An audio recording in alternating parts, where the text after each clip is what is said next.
شرک داخل ہو جاتا ہے، نہ انہیں امن ملتا ہے نہ انہیں ہدایت ملتی ہے۔ قرآن حکیم اعلان فرماتا ہے الذین آمنوا ولم يلبسوا ایمانہم بظلم اولئک لہم الامن وہم مہتدون۔ جو اللہ پر ایمان لے آئے، پھر ایمان لانے کے بعد ظلم نہ کریں، ظلم عظیم شرک اکبر نہ کریں، ان کے لیے امن ہے اور انہی کے لیے ہدایت ہے۔ تذکرۃ الرشید، رشید احمد گنگوہی صاحب کی کتاب کا تذکرہ چل رہا ہے۔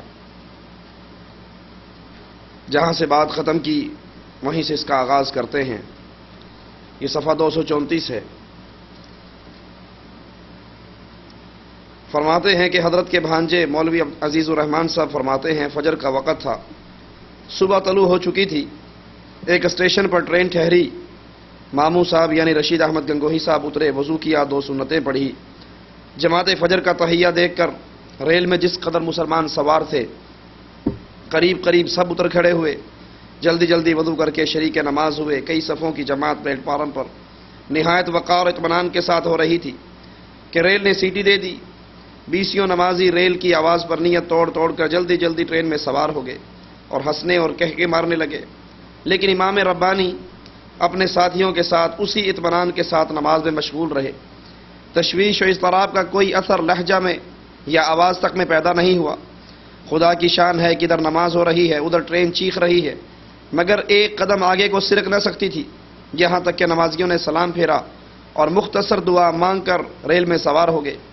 امام ربانی کا وہاں اپنے قافلے کے سوار ہونا تھا کہ ٹرین فوراً چل دی اور 15 منٹ کا وقفہ ہوا۔ یہ حضرت کی کرامت حسی ہے جس کو ناظرین سمجھتے تھے۔ اب یہ تصرف کہ حضرت نماز پڑھنے لگے ہیں، ٹرین جانے لگی ہے اور کرامت کے ذریعے اس ٹرین کو روک لیتے ہیں جب تک نماز ختم نہیں ہوتی۔ ان کا تصرف اتنا ہے، ان کا کنٹرول اتنا ہے، جس کو چاہے جس مرضی رنگ کے اندر، جس کو چاہیں جس طرح مرضی ان پر حاوی ہو جائیں، وہ ٹرین کھڑی رہی۔ یہ آپ کرامت حسی کا نام دے رہے ہو؟ آئیے رسول اللہ صلی اللہ علیہ وسلم کی زندگی میں چلتے ہیں۔ فجر کی نماز رسول اللہ صلی اللہ علیہ وسلم پڑھا رہے، سجدہ کرنے کے لیے ہاتھ زمین پہ رکھتے ہیں، سجدہ کرنے کے لیے ہاتھ زمین پہ رکھتے ہیں، جہاں ہاتھ رکھا وہیں پر بچھو تھا، اور وہ بچھو رسول اللہ صلی اللہ علیہ وسلم کو کاٹ لیتا ہے۔ حضرت کی کرامت حسی اور حضرت کی تصرف کا تو یہ عالم ہے کہ باوجود کوشش کے ٹرین ہل نہ سکی، انہوں نے ایسا اس پہ کنٹرول کیا، لیکن رسول اللہ صلی اللہ علیہ وسلم کو نہ علم ہے نہ اس پر تصرف ہے، بلکہ دوران نماز اس کاٹنے والے بچھو کو مارتے ہیں اور فرماتے ہیں اللہ اس پر لعنت کرے، نہ نمازی کو چھوڑتا ہے نہ غیر نمازی کو، نہ نبی کو چھوڑتا ہے نہ غیر نبی کو۔ جنگ کا معاملہ ہے، رسول اللہ صلی اللہ علیہ وسلم کفار آپ کو نماز نہیں پڑھنے دیتے اور نمازوں پہ وقت گزر رہا، آپ جنگ میں انتہائی مشغول ہیں، اور جب اس سے فراغت ہوتی ہے پھر نماز پڑھتے ہیں اور کفار پر بد دعا کرتے ہوئے کہتے ہیں اللہ ان کی قبروں کو آگ سے بھر دے، انہوں نے آج ہمیں نماز سے غافل رکھا۔ یہی وہ انداز ہے شیطان کا کہ وہ ان بزرگوں کو اتنا بلند کرتا ہے، اتنا اس کو اٹھاتا ہے اور ان کی کرامات اس انداز میں پیش کرتا ہے کہ انسان سمجھتا ہے کہ یہ دنیا میں تصرف کرنے والے ہیں، یہ ان کی کرامات ہے جس پہ جو چاہتے ہیں ویسا ہی کنٹرول کر لیتے ہیں، لیکن رسول اللہ صلی اللہ علیہ وسلم نے جو شریعت ہمیں دی ہے اس میں کنٹرول کرنے والا، تصرف کرنے والا صرف ایک اللہ ہے۔ اگر جنگ اللہ کے نبی پر ایسی غالب آ جاتی ہے، آپ کی نماز کا وقت نکل جاتا ہے، نماز نہیں پڑھ سکتے، آپ نے اپنے تصرف سے نہ کفار کو دور رکھا، نہ اپنے تصرف سے دوران نماز کاٹنے والے اس جانور کو دور رکھا۔ صفحہ 245 میں بلا تبصرہ ہم ایک واقعہ آپ کو سنا کر بات کو آگے چلاتے ہیں۔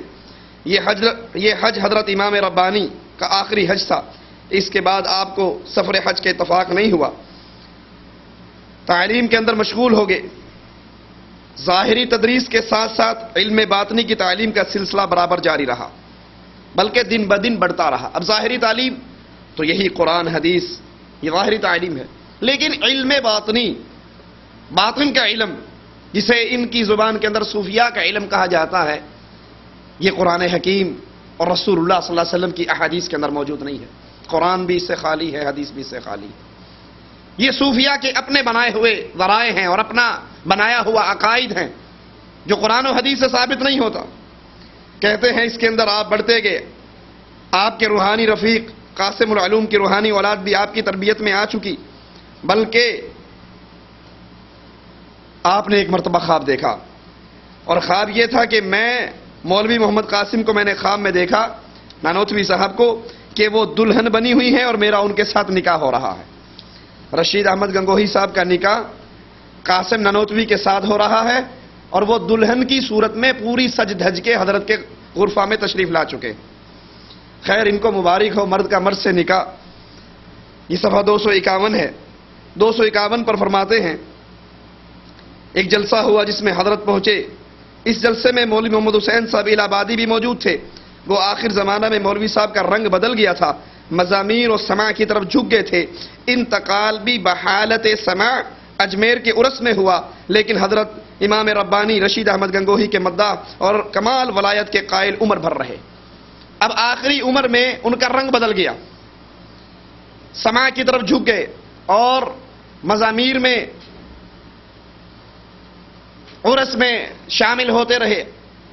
موت بھی عرس پر واقع ہوئی، اس کے باوجود وہ ان کے اولیاء اللہ میں شامل ہیں. تو لڑائی ختم ہوگی نا دیوبندی بریلوی کی، دونوں بھائی بن گئے. وہ بھی عرس میں آتا ہے، یہ بھی عرس میں آتے ہیں. اگر اسلام کی سٹیٹ ہو، اگر اسلام کی حکومت ہو، قرآن و حدیث کی تعلیم کو نافذ کیا جائے تو یہ پکی قبریں، یہ بنے ہوئے دربار، یہ اجتماع، یہ سارے حرام ہیں. رسول اللہ صلی اللہ علیہ وسلم نے مکہ فتح کیا، حضرت علی کو کھدال دی اور کہا جائیے ہر پکی قبر کو توڑ دیجئے، ہر تصویر کو مٹا دیجئے، ہر بت کو صاف کر دیجئے. قبروں پر اجتماع، قبروں پہ عرس، قبروں پر میلے، یہ تو رسول اللہ صلی اللہ علیہ وسلم کی تعلیم کے خلاف ہے. لیکن ان کے ہاں اولیاء اللہ ولایت کا مقام پاتے ہیں، اور ولایت کا مقام ان کو انہی قبروں سے سماع کی حالت میں ملتا ہے، اور وہ ان قبروں پہ جا کر عرس میں شامل ہوتے ہیں. رسول اللہ صلی اللہ علیہ وسلم نے اپنی قبر کے بارے میں صحابہ کو تلقین کرتے ہوئے کہا لا تتخذوا قبری عیدا، میری قبر پہ عرس نہ لگانا، میلہ نہ لگانا. جب رسول اللہ صلی اللہ علیہ وسلم کی قبر پہ عرس نہیں لگ سکتا تو پھر وہ کون سی ذات ہے، وہ کون سی ہستی ہے جس کی قبر پر میلہ بھی لگے، عرس بھی لگے، اور علماء وہاں پر جائیں بھی صحیح، سماع کے اندر شریک بھی ہوں، حالت سماع میں اس شرک کے مرکز میں موت ہو اور اس کے باوجود وہ بہت بڑے ولی اللہ بھی کہلائیں. تصوف کے بارے میں تذکرۃ الرشید صفحہ 2 جلد 2 میں فرماتے ہیں تصوف اصل ایمان ہے، کوئی زائد شے نہیں. یہی ایمان جس کا ہر مسلمان مدعی ہے، اصل سلوک ہے، بشرطی کہ اس کی اصلیت اور حلاوت دل کو نصیب ہو جائے. یہی شریعت جو رسول مقبول صلی اللہ علیہ وسلم نے تمام عالم کو سکھائی اصل درویشی اور طریقت ہے. اب تصوف اصل ایمان ہے. ایمان تو ملتا ہے قرآن سے اور حدیث سے، لیکن تصوف کے تمام عقیدے، تصوف کا سارا نظریہ نہ قرآن میں ہے نہ رسول اللہ صلی اللہ علیہ وسلم کے فرمان میں. تصوف کا صرف ایک عقیدہ میں آپ کے سامنے رکھ کے بات کو آگے چلاتا ہوں، وحدت الوجود. یہ تمام صوفیہ اس کے قائل ہیں کہ ہر چیز اللہ ہے. اس کے لیے وہ جھوٹی من گھڑت روایت پیش کرتے ہیں کنت کنزا مخفیا، میں چھپا ہوا خزانہ تھا، میں نے پھر اپنا آپ ظاہر کرنا چاہا تو اب کائنات میں جو کچھ ہے وہ اللہ ہی کے روپ میں ہے. اس لیے مولانا ذکریہ صاحب فرماتے ہیں اللہ جو تو ہے وہ میں ہوں، جو میں ہوں وہ تو ہے. اب یہ اصل ایمان ہے، یہ تو اصل کفر ہے. اس لیے ابن عربی کہا کرتا تھا العبد رب والرب عبد یا لیت شعری من المکلف. بندہ خدا ہے، خدا بندہ ہے، بندہ اللہ ہے، اللہ بندہ ہے. مجھے نہیں پتا شریعت کس کے لیے آئی ہے. ان قلت عبد، اگر میں یہ کہوں کہ شریعت بندے کے لیے آئی ہے فذاک رب، بندہ تو رب ہے. ان قلت رب، اگر یہ کہوں شریعت رب کے لیے آئی ہے تو رب کو شریعت کی کیا ضرورت ہے. یہ ایمان اگر تصوف ہے تو قرآن کی کس آیات سے ثابت ہے، رسول اللہ صلی اللہ علیہ وسلم کی کس حدیث سے ثابت. اللہ کے نبی نے تو دین کا ایک ایک مسئلہ اپنے صحابہ کو سکھایا، یاد کروایا. بعض مسائل صحابہ کو لکھوائے اور صحابہ نبی کی حدیثوں کو لکھا کرتے تھے. اگر یہ تصوف کے عقیدے ایمان کے عقیدے ہیں تو آج اللہ کے رسول صلی اللہ علیہ وسلم کی احادیث کے مجموعے میں یہ چیزیں موجود کیوں نہیں ہیں؟ نہیں، بلکہ یہ صوفیاء کا وہ دجل ہے جو انہوں نے کہیں ہندوؤں سے لیا، کہیں شیعوں سے لیا، کہیں کسی سے لیا، کہیں کسی سے لیا، اور اسلام کے نام پر مسلمانوں کے اندر پیش کر دیا. یہ وہی عقیدے ہیں. وحدت